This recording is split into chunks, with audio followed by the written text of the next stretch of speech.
Welcome to my walk around the Lions Gate Bridge video in Vancouver.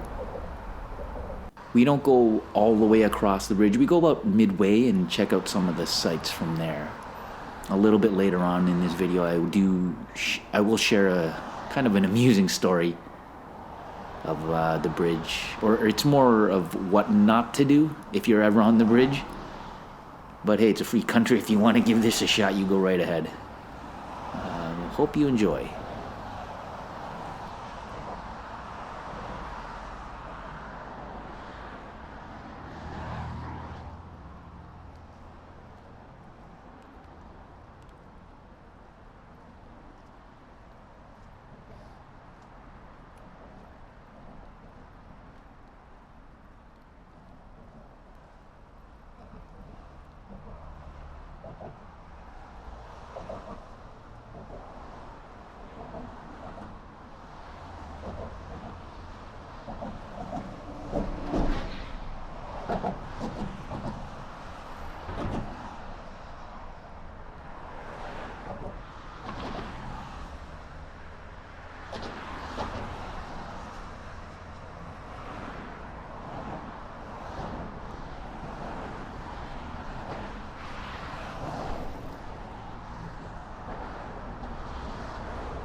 As you can see here, the Lions Gate Bridge is very, very high, very tall, and there's a lot of clearance for ships and stuff.